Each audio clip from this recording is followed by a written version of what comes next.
breath, Kyle.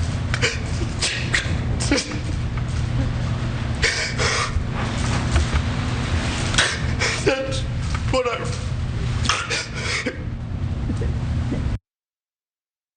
So in that small excerpt of a much longer period of crying, you saw Kyle Rittenhouse, who is on trial for multiple killings right now. And so on this little panel that we have for our show, you have me. I'm not a legal expert. I'm a million miles away from it. I'm just a guy who watches what is happening, is very worried about the entire context and narrative of this case. Thankfully, we do have a legal expert who's on with us, Charles Coleman. So when you saw the crying and the fact that the judge sort of broke for a period and then eventually did a 10-minute recess, the judge even offered Rittenhouse a bottle of water. What did you make of that crying? Well, of the crying itself, this was scripted preparation by his defense attorney.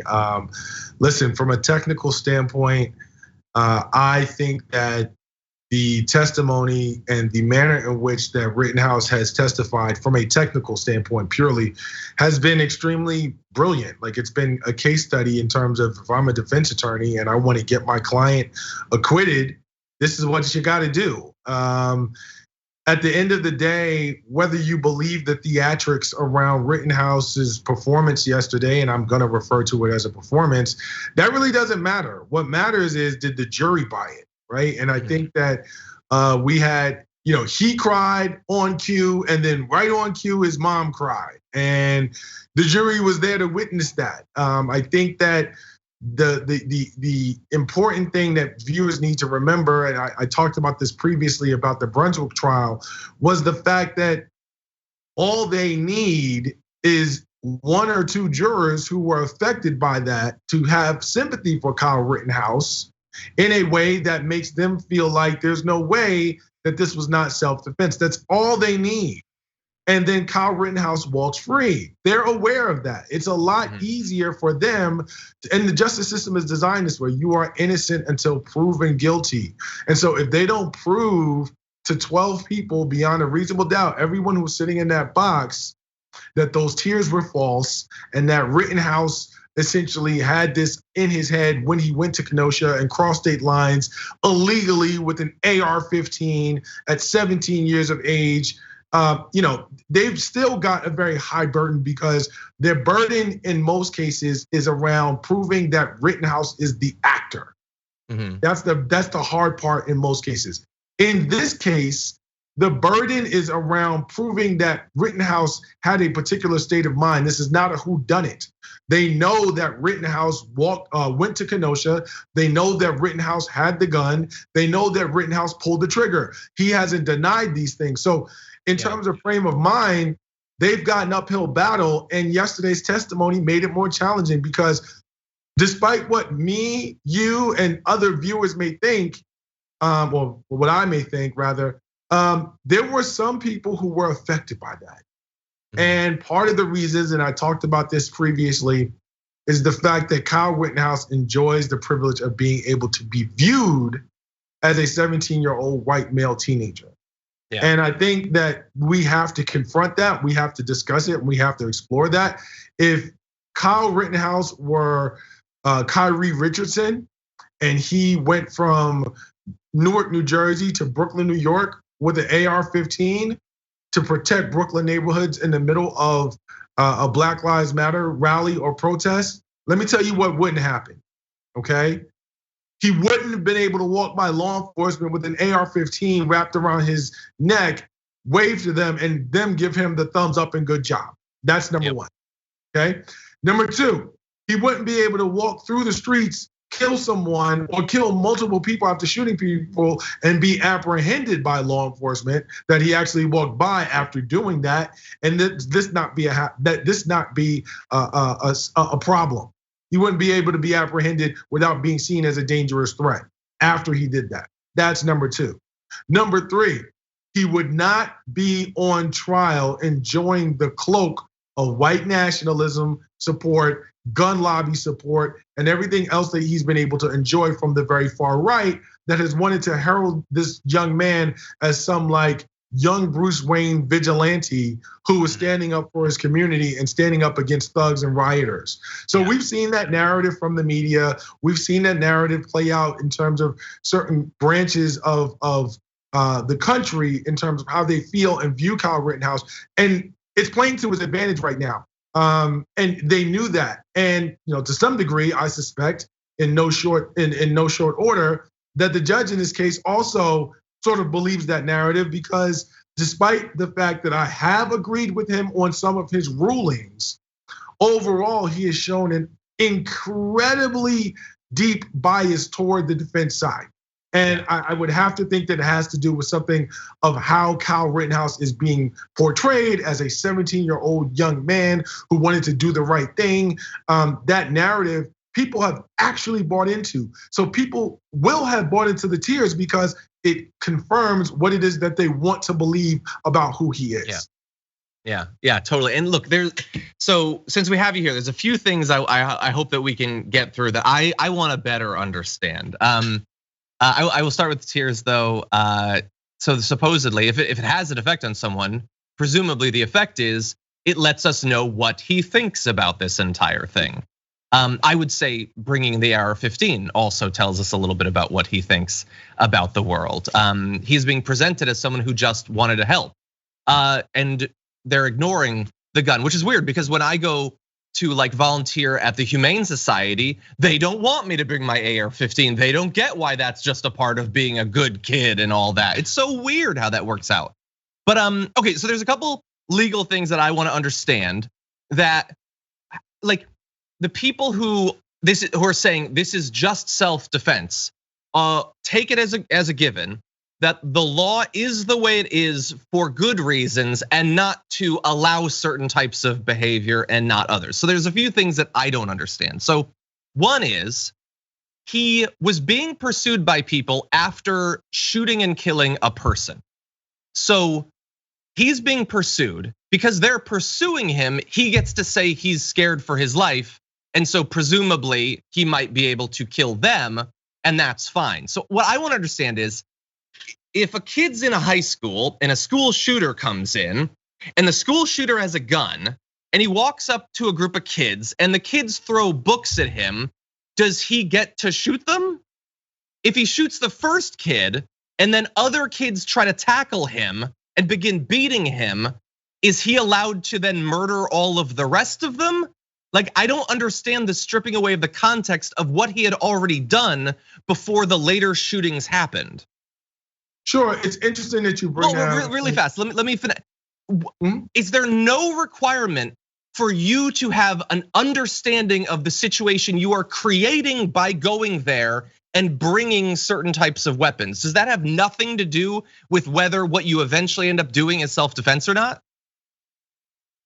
No, what you are talking about is a very important point that is actually at the center of both of these trials in a lot of ways. Can you or should you be able to claim self-defense when you are the provocateur, when you have provoked, when you are the initial aggressor? And that is generally speaking going to be something that varies from jurisdiction to jurisdiction. But there are many jurisdictions that even as the initial aggressor will allow you to claim self-defense if there is a reasonable belief that you are in threat or danger of imminent loss of your life or serious bodily harm. It seems backwards, but it's the same conversation in Brunswick. You went and chased this young man down. You were armed, he was not. There were three of you, there was one of him. So you are outnumbered and outgunned. Factually, I think that question is even more apparent in that case than it is in the Rittenhouse case. In the Rittenhouse case, you have this, attack with the skateboard, and the problem is that part of the prosecution's case has been about hurting its own case, as far as I'm concerned. They've put up witnesses in Kenosha who have undermined and undercut the overall strength of their case through their testimony. Now, for what it's worth, I appreciate them being honest on the stand. They've acknowledged, Yes, I had a gun. Yes, I essentially waved my gun at Kyle Rittenhouse or was under the course of the law, basically menacing Kyle Rittenhouse with my gun. Those things all give credence to Kyle Rittenhouse's story, at least for one of the shootings. And so this notion of self-defense, it becomes something that is more viable, unfortunately, by the own testimony, by the admissions from some of the prosecution's own witnesses. So that doesn't help his case anymore. But what you're talking about is a very strong legal question that comes up all the time. Am I, as the aggressor in a situation, allowed to then argue that I acted in self-defense? And it's usually going to be based on the facts. But again, I want to point out the demographics here, the identity politics here. Kyle Rittenhouse is a 17-year-old, or being viewed as a 17-year-old white teenage, sort of superhero in training by a lot of people. And that is cloaking his actions in the minds of a number of people. And I think that the defense they're expecting that to be the case. And the more I think about his testimony yesterday, when he said, I wanted an AR-15 because I thought they looked cool. Initially, I thought that was a snafu. I sort of kind of cringed when he said it. But the more I've thought about that, strategically, it only reinforces the narrative of, hey, this is a kid. I even remember hearing testimony from one of the victims who was shot, who described his fake tears as someone, he said it was like a child who had gotten caught, who had done something wrong that they weren't supposed to do. And they weren't upset because they did it, what they did was wrong. They were upset because they got caught. This infantilizing of Kyle Rittenhouse and this sort of like intentional keeping him in this teenage box, whether it's consciously by his counsel or subconsciously by the way that this narrative has been spun in media and everywhere else, is making it even more challenging to convict him of what he's done wrong. So there are a lot of factors running against him. But to answer your question, John, that whole like I started this but now I want to claim self-defense thing is a real problem when you talk about the self-defense doctrine and how it can be used. I definitely agree. Okay, we only have a couple of minutes, but I have one other question for you. So one thing that seems to tie together a lot of these cases, potentially Kyle Rittenhouse when he says they were lunging for my gun at one point. The case of those who killed Ahmaud Arbery when they bring a shotgun and then say that he's grabbing at the shotgun. Zimmerman as well is they sort of seem to need to prove that they were in danger, not just of being beaten, but of being killed. And generally, the people that they end up killing are not armed. So to make the case that, that Trayvon Martin was going to literally kill me with his bare hands is a little bit of a tough case to make potentially. So they bring a deadly weapon to within arm's reach of a person, and then they can claim that because that gun is there and might be taken from them, they are then in threat, like the threat of death. Yes. And so Ahmaud Arbery, nobody thinks he's going to, what, did he watch a lot of Bruce Lee movies growing up? He's gonna kill 3 men with his bare hands. But no, now there's a shotgun nearby. Ignore the fact that I put it there and that it never needed to be there. I never needed to be there. In all of these cases, none of them needed to be anywhere near where they were at. They went there and they brought the gun that then serves as not just the tool for the murder, but the justification for the murder as well. This seems very see-through. Is this something that is talked about in cases like this?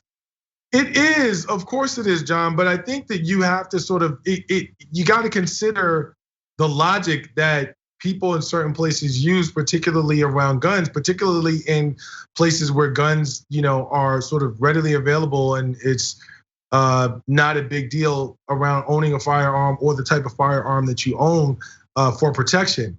Their motto, like many of the Second Amendment buffs are, look, guns don't kill people, people kill people.